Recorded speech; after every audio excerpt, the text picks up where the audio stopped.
Bonjour et bienvenue. Je suis ravie de t'accueillir sur Exploration Soft Skills. Je suis Morgane Hansperger.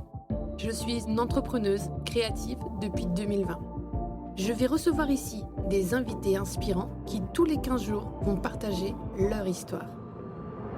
Toi, je t'invite à faire comme mes invités, un petit pas vers de nouvelles habitudes pour un grand pas qui va développer tes soft skills. Très bonne écoute! Bonjour, je suis absolument ravie de vous retrouver aujourd'hui pour parler d'un thème que j'adore, la ludopédagogie, et j'ai trouvé une experte, Anne-Claire Prévost. Bonjour Anne-Claire. Bonjour Morgane. Je suis ravie de te recevoir aujourd'hui parce que c'est un thème qu'on a abordé dans la toute première saison du podcast, mais je suis vraiment contente de t'accueillir aujourd'hui. Eh bien, est-ce que tu peux te présenter, nous dire un petit peu qui tu es, où tu vis et qu'est-ce que tu fais dans la vie? Oui, donc je suis consultante en ingénierie pédagogique, c'est-à-dire que j'aide les entreprises à concevoir des formations pour adultes qui soient efficaces. Et pour ça, j'utilise notamment la ludopédagogie. J'habite à Roubaix, dans le nord, à côté de Lille, et je suis à mon compte depuis 6 ans maintenant. Génial. Et donc, du coup, les entreprises veulent faire en sorte que leurs apprenants apprennent mieux, j'imagine, et, Exactement. et de manière plus ludique aussi.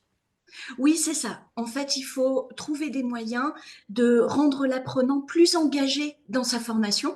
Et pour ça, le jeu est notamment une des solutions que l'on va pouvoir déployer. D'accord. Est-ce que tu as du coup une banque de jeux ou est-ce que tu crées des jeux avec les entreprises? Ah, c'est une très bonne question. En fait, ça va dépendre des contextes dans lesquels j'interviens. Il y a les deux cas de figure. Donc, j'ai une banque de jeux que je peux déployer facilement et on pourra peut-être parler de l'un d'eux dans le podcast. Et sinon, je fais aussi de la création de jeux sur mesure en fonction des besoins exprimés. Trop bien. J'adore. Alors moi, j'adore le jeu. J'ai, je pense, une plus qu'une médiathèque ici. On a du mal à jouer plusieurs fois à un jeu ici, tellement on a de jeux de société.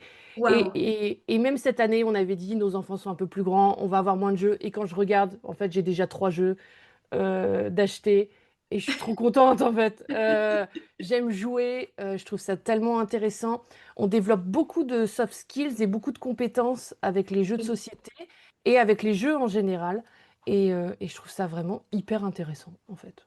Je te rejoins tout à fait. En fait, on a notre nature profonde qui se révèle quand on joue. Et on peut faire preuve de trésors de créativité, d'organisation, d'imagination. Le jeu est vraiment un révélateur qui est hyper puissant. Et est-ce qu'il y a des jeux qui existent dans le commerce qui sont utilisables en ludopédagogie? Absolument. On peut facilement soit utiliser les jeux tels quels, soit les détourner légèrement. Alors, je pense par exemple au Time's Up. Tu sais, ce jeu qui est vraiment où il faut faire deviner des mots en utilisant des phrases complètes, puis des mots seuls, puis en mimant. Eh bien, ça, moi, j'aime l'utiliser en formation. En fait, je fais écrire les cartes à mes participants en leur demandant d'écrire des mots-clés en lien avec ce qu'on a vu pendant la formation. Donc comme ça, les thèmes moteurs que l'on a abordés ressortent sur les cartes et ensuite ils doivent trouver des moyens de faire deviner ces mots aux autres participants. Et ça donne souvent lieu à des fous rires parce que j'aborde des thématiques qui sont assez complexes comme l'andragogie, la pédagogie des adultes, etc. Et donc de devoir mimer ces thématiques-là, ça crée souvent voilà, beaucoup d'amusement. Je dois dire que mimer le mot soft skills, il y aurait de quoi s'amuser un tout petit peu. Alors, bien que là, maintenant que j'y réfléchis, ce serait assez facile parce que comme en formation, moi, j'utilise beaucoup de métaphores, beaucoup d'images. Du coup, par exemple, le mot soft skills, moi, j'explique ça en disant que c'est un muscle que l'on fait grossir en se challengeant, en développant des compétences, en développant des compétences. Et donc, du coup, je pense que, en fait, si j'avais à définir le mot soft skills, je ferais quelque chose un peu comme ça, tu vois, parce que dans la formation, c'est un peu ce geste-là que j'aurais fait. Et ça me fait un peu penser, tu sais, à la femme, cette fameuse femme très, très connue qui a ce point levé comme ça, là, Oui, qui est... tout à fait. qui est aussi un symbole, parce que je suis assez engagée aussi dans cette thématique féministe-là. Donc je pense qu'il y a quelque chose de cet ordre, du point De et du nom. force, du Ouais, muscle qu'on ouais, déploie. tout à fait. Au contraire du mot, parce que finalement le mot s'appelle soft skills, ce qui en Oui, traduction voudrait dire quelque chose de mou, de spongieux, alors que moi, ma créativité n'est pas spongieuse. Je pense que l'audace ou l'organisation des humains n'est pas spongieuse. Elle est au contraire souple, mais agile. Voilà. complètement. Mais on peut dire qu'elle s'imprègne, en Ah ouais, fait. complètement, complètement. Et ça se développe, ça peut s'étendre. Par contre, il y a cette idée de pouvoir étendre la compétence et ça, c'est assez intéressant. Alors, dis-moi, comment est-ce qu'on peut amener plus de jeux, plus de ludopédagogie dans nos apprentissages ou en entreprise? Comment on peut faire ça? Alors, déjà, je pense qu'il faut dédramatiser le sujet. C'est-à-dire qu'aujourd'hui, la ludopédagogie, c'est un vrai atout pour la formation qui est conforté par les découvertes des neurosciences. Donc, c'est pas du tout quelque chose de gadget, c'est quelque chose qui va être vraiment utile pour l'apprentissage. Donc ça, c'est un premier point qui est important, c'est de dire non, non, les jeux, c'est pas que pour les enfants, ça marche aussi très bien avec les adultes. Ensuite, il faut garder en tête que la ludopédagogie, ça va rester un outil comme un autre. C'est-à-dire que toi, quand tu es formatrice de soft skills, tu vas développer plein d'activités différentes pour tes apprenants. La ludopédagogie, ça fait partie des activités possibles, mais c'est pas une fin en soi. C'est-à-dire, il faut pas faire du jeu pour faire du jeu. Dans ce cas-là, on passerait à côté de l'objectif. Et enfin, le dernier point, c'est que la création ou l'utilisation du jeu en formation, c'est plus simple qu'on ne pense et on peut vraiment démarrer doucement avec un ou deux jeux pour se familiariser avec le fait de être animateur de jeu parce que c'est aussi un petit peu un challenge. Donc être animateur, expliquer des règles, déployer le jeu et débriefer derrière, bien sûr. Hmm. Et est-ce qu'il y a une base, je sais pas moi, un jeu, deux jeux, trois jeux à avoir facilement dans sa valise de formateur? Alors, super question là aussi. Du coup, je parlais de Time's Up. Ça, c'est un jeu qui est facile à dégainer, qui demande très peu de matériel. Il y a juste besoin de papier, de cartes pour pouvoir écrire les mots-clés. Donc ça peut être une activité joker. Tu sais, comme parfois on peut en avoir besoin en formation. Bon, bah ça, le Time's Up, c'est pas mal. Une autre activité qui est vraiment applicable à plein de contextes d'intervention différents, c'est le memory. Alors le memory, de base, c'est très facile, c'est un jeu pour enfants où les cartes sont retournées face cachée sur une table et il faut retrouver les cartes qui vont par deux, qui vont par paire. On peut créer un memory en lien avec sa thématique de formation et on peut le complexifier un petit peu. Alors moi j'aime bien cette idée de perversité pédagogique, c'est-à-dire on va rajouter un petit côté pervers au memory en ajoutant par exemple des cartes événements. C'est-à-dire que quand on retourne une carte, on peut avoir une carte événement qui nous dit qu'il faut remélanger toutes les cartes du memory, Hmm. ou bien qu'on a le droit de piquer une paire à son voisin de gauche, ou bien qu'on doit remettre une paire que l'on a gagnée dans le jeu. Bref, pour rendre le memory un petit peu plus challengeant. On peut aussi passer au tri-memory. Le tri-memory, au lieu de trouver deux cartes qui vont ensemble, on doit en trouver trois. Et ça, c'est intéressant pour tout ce qui est processus, avec un acteur, une action et un moment pour réaliser cette action. Ça, c'est intéressant. Et du coup, admettons, quand c'est un mot, une définition, est-ce que toute la définition et le mot est sur la même carte ou est-ce que tu peux avoir, par exemple, je sais pas moi, un mot et sur l'autre carte, la définition de ce mot? Absolument. C'est une super idée d'utilisation. Tu as la carte avec le mot et il faut retrouver la bonne définition qui convient. Absolument. Ok, trop bien. J'aime bien l'idée du tri-memory, quoi. C'est-à-dire que là, il faut vraiment faire le chemin pour atteindre la destination. Moi, j'aime beaucoup les jeux de cartes Oui, avec des images pour faire parler les participants, notamment en début et en fin de formation. absolument. Euh, Ça, je trouve que c'est, moi, en tant que formatrice, extrêmement intéressant de recueillir l'état d'esprit des gens dès le début. tu vois, savoir avec quoi Oui. ils arrivent et quelles sont leurs attentes par le biais de l'image, et ça que ce soit en présentiel ou en distanciel. Et du coup, quel jeu tu utilises? Alors, j'ai tendance à voyager très lourd, moi. J'ai un peu du mal à voyager léger, mais j'aime beaucoup les jeux de cartes. Alors, Dixit est assez classique, mais j'aime beaucoup les cartes de jeux d'oracle aussi, que je Ah détourne oui, complètement de leur usage oracle, en fait. Et donc, quand je excellent. suis, par exemple, sur un atelier arbre de vie, eh ben, je vais venir avec bah, soit un jeu d'oracle sur le thème de l'arbre, soit quelque chose en lien avec les animaux de la forêt ou avec les animaux de la nature ou avec les éléments. J'aime beaucoup les jeux quand ils sont beaux. Moi, j'aime bien quand c'est beau Oui, aussi. Voilà. Et c'est vrai que les cartes, je trouve ça assez intéressant parce que c'est un matériel qui est assez facile à transporter. oui, c'est vrai. Les gens comprennent assez facilement. Il n'y a pas trop de règles du jeu à mettre en Oui, place.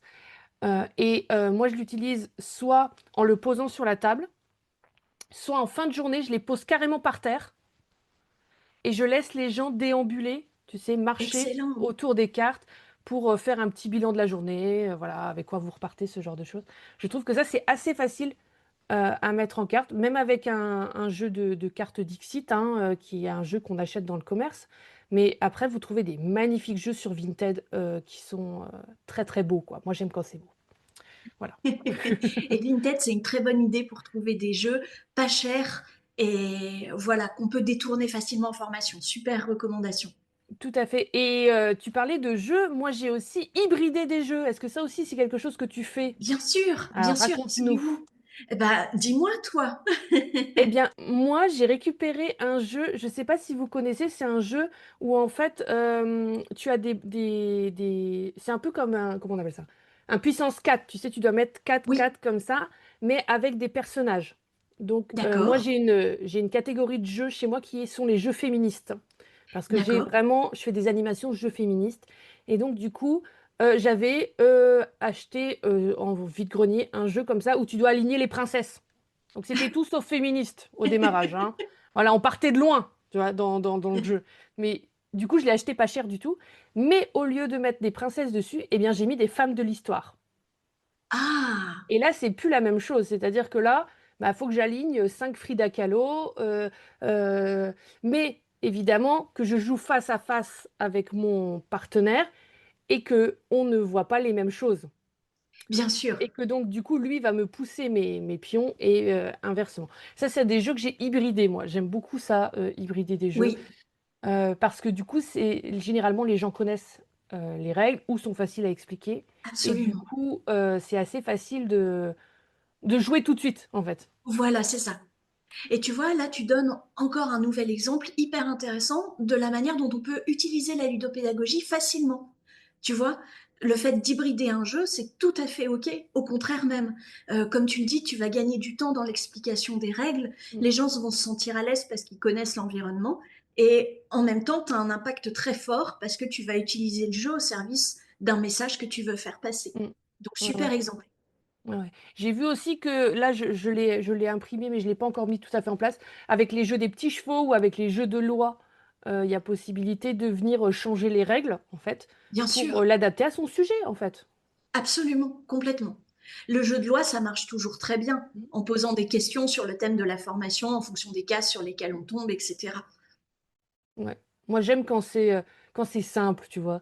Quand on peut mettre place au jeu rapidement, tu vois. Mais après, j'adore aussi me lancer dans des jeux avec des réflexions, avec des quêtes, avec des choses un peu plus complexes. Mais je trouve qu'en formation, c'est plus compliqué à amener quand même, hein.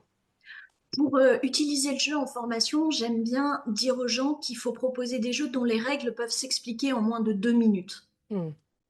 Et effectivement, si on a un groupe qui est constitué, qu'on est sur une formation long terme, etc., on peut se lancer dans des jeux un peu plus Hmm. costauds, avec des règles un peu plus complexes. Mais quand on est sur des formats 1 ou 2 jours, il faut aller à l'essentiel, tu as raison. Ouais.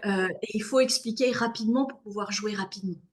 Ah, d'ailleurs, je vais te montrer un jeu que j'adore et que j'ai tout le temps sur moi. Attends, j'ouvre mon bureau. Regardez, alors ceux du podcast vont être un peu plus embêtés. Eh bien, c'est un jeu d'enfance, c'est la cocotte. Ah oui, Donc, je fabrique des cocottes, moi, pour tout et pour rien. Et d'ailleurs, je fabrique des cocottes avec des groupes aussi, tu sais. En fin de formation, en fin de section, on se dit, bah tiens, sur cette thématique, je sais pas moi, de l'audace ou du leadership, si je devais fabriquer une cocotte, qu'est-ce que je mettrais comme, euh, comme proposition, comme atelier, comme jeu dedans? Alors là, qu'est-ce qu'on a? Bah là, on a la cocotte de la magie du jeu qui est là. Et donc, Ah du bah coup, en bah, c'est plus, hyper facile parce que on vient déjà, on vient actionner les mains en faisant clac, clac, clac. oui. Vous êtes ASMR. Et en fait, eh bien, du coup, après, on choisit et là, on pose une question. Par exemple, cette baguette magique, elle réalise ton plus beau rêve. Et là, on propose du coup de faire une réalisation de physique de ce rêve. Ce serait quoi ton plus grand rêve? Et la personne se met à dessiner ou à créer quelque chose. Génial. Donc ça, la cocotte, voilà, si vous avez l'envie avec vos participants, c'est quelque chose de très simple. Moi, j'aime bien les laisser traîner, ce genre de petites activités, tu sais, dans mes Ah salles de oui, formation, dans mes salles d'activité. Donc voilà. excellente idée. Voilà, voilà. Alors, j'ai vu que tu avais été autrice également. Oui, tout à fait. La petite boîte à outils de la ludopédagogie, paru aux éditions Duno. On est deux auteurs sur cet ouvrage.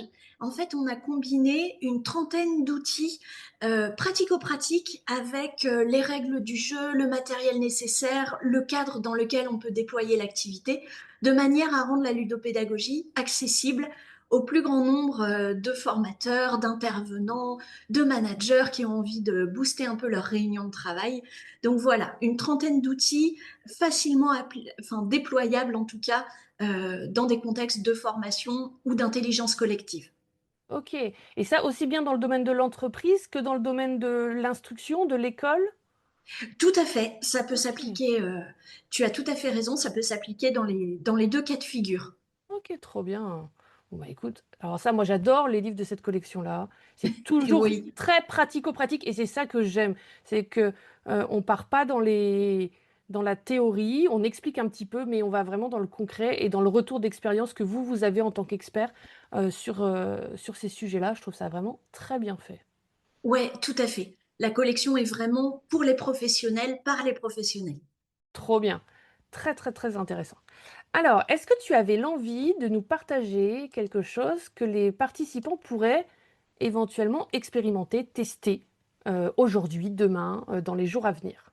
Dans les jours à venir. Alors, j'ai l'idée d'un jeu que vous pouvez utiliser en formation. C'est le timeline. Alors tu sais, c'est ce jeu où on va devoir classer des événements historiques sur une frise, mais sans savoir vraiment la date à laquelle a eu lieu l'événement. C'est à soi même de trouver la bonne Mm. date et de la positionner par rapport aux autres événements posés sur la table. En fait, ça, c'est un jeu qu'on peut déployer facilement en formation pour tout ce qui est processus. Alors, je vais vous donner un exemple. J'ai eu, par exemple, des assistantes maternelles en formation qui ont créé un timeline pour le change de l'enfant. Et donc, elles ont mis toutes les étapes du change avec, perversité pédagogique, des étapes qui n'existent pas. Euh, et Mm. donc, l'objectif, c'est de jouer en binôme et de retrouver le bon enchaînement des étapes. Donc ça, c'est hyper intéressant parce que ça mêle ce que tu disais, le jeu de cartes, c'est visuel, c'est très parlant, et en même temps, ça invite à l'échange pour pouvoir classer les cartes dans le bon ordre. Et c'est coopératif parce que finalement, on travaille en équipe, on travaille ensemble, Exactement, tout à on, fait. on s'enrichit. Ouais, super intéressant. Je l'aime beaucoup. Je l'ai beaucoup dans ma ludothèque féministe, ce jeu-là, parce que on est bien embêté de classer les événements Absolument. liés justement aux femmes de l'histoire par ordre chronologique, hein. J'adore. Et donc, du coup, il y a des jeux qu'on peut fabriquer soi-même sur un Oui, processus, sur une stratégie, sur quelque chose absolument. qui doit se faire dans un certain ordre. Exactement, tout à fait. Ok. Et ça Et du- permet d'apporter un côté différenciant au fait d'exposer un process à l'oral, par exemple, ou bien en s'appuyant sur un PowerPoint. Ça permet vraiment de s'approprier le process presque physiquement, en fait. et du coup, d'un côté de la carte, il y a le nom de l'étape, j'imagine, C'est ça. et de l'autre, qu'est-ce qu'on met alors? La place Alors, qu'il a? On met quoi? Le numéro de la place Hmm. qu'il a, absolument. Ah oui. Ah oui, oui, d'accord. Parce que du coup, ça veut dire que si tu prends l'étape, parce que tu les pioches au hasard, les étapes, tu les as pas Oui, toutes en main au démarrage. Si? t'as une pile. En fait, quand on Ok. joue en binôme, on a une pile de cartes avec côté événement, du coup Mhm, côté bien étape. sûr. Voilà. Et donc, on prend la première carte de la pile et on la pose sur la table, puis la deuxième carte de la pile et on la pose par rapport à la première, puis la Hmm. troisième carte par rapport aux deux précédentes et ainsi de Mais suite. du coup, ça veut dire que si tu retournes la 3, tu sous-entends qu'il y en a deux avant. Tu le sais en fait, quand tu Oui, l'as c'est ça. retourné. Tu C'est sais ça. qu'il y en a deux avant. C'est vrai que dans certains timelines, tu es vraiment dans le noir complet. Tu ne sais pas Oui, tu combien as il y a raison. d'étapes avant et combien il y a d'étapes après. Là, il y a une petite info qui est assez sympa. Très bien. J'aime bien. J'aime bien l'idée de se dire, bah voilà, là, si j'en mets trois avant, c'est qu'il y a forcément une erreur. Ok, trop bien. Et c'est autocorrectif. Ça, j'aime beaucoup ce Absolument. genre de C'est ça jeu qui est génial. qui sont autocorrectifs. J'avais créé un jeu pour ma fille à un moment donné avec les drapeaux, tu sais, les drapeaux de tous les pays qui existent. Et elle avait des gros ronds avec les continents.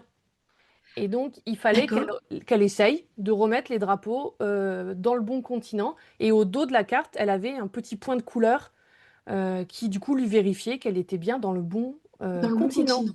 par Ah, exemple. excellent. Donc ça, c'est le genre de petit jeu que vous pouvez assez facilement mettre en place si vous avez enfin, des choses à mettre par famille. Je pense notamment, je sais pas moi, aux organes du corps humain, aux os, aux vaisseaux, à des choses que vous devez mettre par groupement. Ça peut être assez sympa parce que du coup, il y a pas de pénalité. On valorise Oui, quand c'est on ça. réussit, en fait. Moi, j'aime beaucoup ça. Absolument. Trop bien. Et d'ailleurs, dis-moi, comment est-ce que tu es tombée dans la ludopédagogie? C'est arrivé comment à toi? Ah, ben en fait, c'est arrivé par le jeu dans ma vie privée. Hmm. Je pense que quand on est ludopédagogue, c'est aussi qu'on aime jouer. Et comme tu le disais, tu as une ludothèque impressionnante chez toi. Moi aussi, je trouve que les jeux sont incroyablement riches. C'est un vrai bonheur de jouer. Et donc, j'ai commencé à vraiment beaucoup investir dans des jeux aux grandes dames de mon banquier. Mais je me suis posé la question de comment je pouvais combiner ça avec ce que je faisais en formation. Hmm. Je cherchais en fait des points d'achoppement, des points communs. Et c'est comme ça que je suis venue à développer davantage mon expertise en ludopédagogie et en création de jeux de société. Ok, trop bien. Oui, je crois que c'est ça, en fait. C'est une nature qui revient. Moi, j'ai l'impression que c'est arrivé comme ça dans ma vie également, tu vois. Oui, C'est arrivé comme ça parce que j'aimais le jeu, donc j'ai commencé à en mettre voilà, c'est ça. dans ce que je faisais, en fait.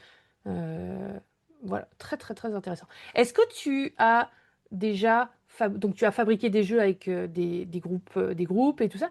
Est-ce que ce sont des jeux qui ne sont utilisés que dans ces groupes ou est-ce que tu es passé à l'étape supérieure qui est peut-être la micro-édition ou l'impression de jeux à plus grande échelle?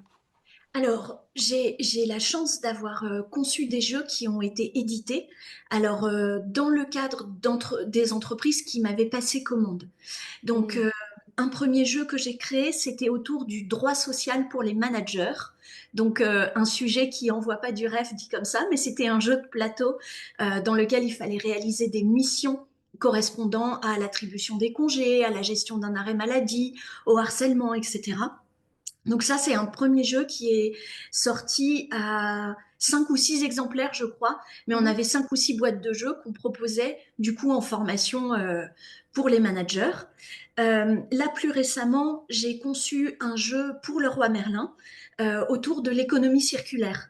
Donc pour faciliter la montée en compétence de tous les collaborateurs le roi, notamment en magasin, sur cette thématique-là de l'économie circulaire. Et donc en fait, le jeu est déployé dans chacun des magasins Leroy. Waouh, trop bien, j'adore. J'adore. Non, mais je trouve ça génial quand le jeu qu'on a imaginé, qu'on a créé, on le voit voyager, Oui, on le voit circuler. J'ai eu la grande joie d'interviewer Tessa Paradis, qui est l'une des co-créatrices du jeu Totem, oui, tout à fait, j'ai vu ça. qui est vraiment, bah voilà, qui là pour le coup, le jeu a pris bah, à l'international. Ils sont en train de le Oui, traduire dans d'autres langues et tout ça. Et c'est vraiment un jeu qui est à la fois simple, efficace et qui fait du bien, quoi. Donc j'aime Ah beaucoup oui, ça. Quand le jeu nous fait grandir, en fait, je trouve ça extrêmement intéressant. ouais, je te rejoins, je suis complètement d'accord avec toi. Dis-moi, quels sont, Anne-Claire, tes prochains projets? Vers quoi est-ce que tu vas? Alors, un gros projet pour moi sur ce début d'année 2026, qui est la création de 2 jeux pour une communauté d'agglomération ici dans le Nord, pour faciliter en fait la compréhension du projet de territoire de l'agglomération. Donc pour que les habitants de ce territoire s'en emparent et Mhm. puissent voilà s'investir dans la vie de leur agglomération. Donc ça c'est un gros enjeu parce qu'il y a 2 jeux à livrer, un qui sera dans le magazine de l'association, donc qui pourra, de l'agglomération, pardon, donc qui pourra être détachable pour être joué à la maison, et un autre qui sera plutôt à destination des médiathèques, des événements culturels, etc. Donc ça, c'est le prochain gros sujet pour moi. Ah, j'adore. C'est génial parce que du coup, il va être vraiment local, il est implanté Exactement. dans un territoire. Euh, est-ce que toi, tu as des compétences dans le graphisme ou dans des choses comme ça pour les illustrations? Comment tu te débrouilles? Ah, c'est une bonne question. Donc non, non, j'ai pas ce talent-là. Donc je m'entoure de gens qui sont graphistes. Euh, et donc là, je travaille sur ce projet-là avec Emma Ruck, qui est graphiste et designeuse de jeux. Donc on va travailler sur ce projet-là ensemble. Ah, trop bien. Oui, parce que pour qu'un jeu, je trouve, il fonctionne bien, faut aussi qu'il soit beau, faut aussi Beau, qu'il soit exactement. attractif, il faut qu'il... alors, au démarrage, on travaille avec des prototypes qui sont des fois un peu sur des post-it, un peu comme ça, mais je trouve qu'assez rapidement, c'est intéressant d'avoir quelque chose, ne serait-ce qu'en feuille plastifiée, Oui, qui permet de manipuler en ayant quelque chose de physique, quoi, tout à d'esthétique. fait. Eh ben écoute, c'est génial. Où est-ce que les gens ils peuvent te suivre, voir ce que tu fais, trouver ton livre? Alors, le livre est disponible dans toutes les bonnes librairies, donc même sur la Fnac si vous souhaitez. Je ne vais pas citer un autre grand vendeur en ligne, voilà, mais il est disponible également. Et puis, on peut me suivre sur LinkedIn, donc mon profil, Anne-Claire Prévost. Et donc, voilà, je poste régulièrement autour de la ludopédagogie. Ah, c'est trop bien. Ben, je vais leur mettre juste en dessous de l'épisode les liens pour te suivre Super. et pour qu'ils puissent te retrouver, suivre ce que tu fais et puis suivre peut-être la sortie de ce jeu quand il va y avoir de nombreux articles dans la presse, j'imagine, pour parler des premiers joueurs. Je suis ravie d'avoir parlé jeu ce matin. On commence bien la journée. Moi, je Je dis suis quand on d'accord avec toi. commence par parler jeu, c'est une bonne journée qui démarre. Est-ce que tu avais un mot de la fin pour conclure ce podcast? Eh bien, écoute, un big up pour toi et pour ce que tu fais, Morgane, avec ce podcast, parce que tu as des intervenants qui sont vraiment hyper enrichissants. Et donc, merci de consacrer du temps à faire connaître un peu plein de gens différents. Tu as une capacité d'interview aussi qui est vraiment agréable. Tu poses des questions super pertinentes. Donc, c'était un très bon moment avec toi. Merci beaucoup. Ah bah merci beaucoup, ça me touche beaucoup. Je fais en tout cas du mieux que je peux avec ce podcast. C'est vraiment une occasion pour moi de rencontrer des gens et je trouve que c'est toujours super enrichissant de les faire découvrir à d'autres par le biais de l'interview. Bah, moi en tout cas je suis ravie. Je vous invite à jouer. Euh, Surtout d'ailleurs. Moi, je suis une grande procrastinatrice, hein, il faut le dire, ma soft skills de procrastination est relativement bien musclée. Et des fois, pour certaines tâches, j'ai besoin de mettre un petit peu de ludique pour les faire. Et du coup, eh bien, je n'hésite pas à me challenger, à jouer, à mettre de la musique, à me dire, bah voilà, je fais cette tâche pendant tout le temps de cette chanson, je fais cette chose-là pendant X temps, je me challenge, je joue. Et donc voilà, pareil avec vos enfants, ne pas hésiter. Les tables de multiplication, c'est beaucoup plus drôle quand on joue. Pareil pour comment on appelle ça, les dates de l'histoire. N'hésitez pas à jouer avec vos enfants. Ça va vous faire gagner à tous du temps, en fait. C'est Et ça vrai. va être beaucoup plus plaisant, en fait, de le faire. Donc vraiment, jouer en famille, jouer en entreprise et jouer avec vos apprenants.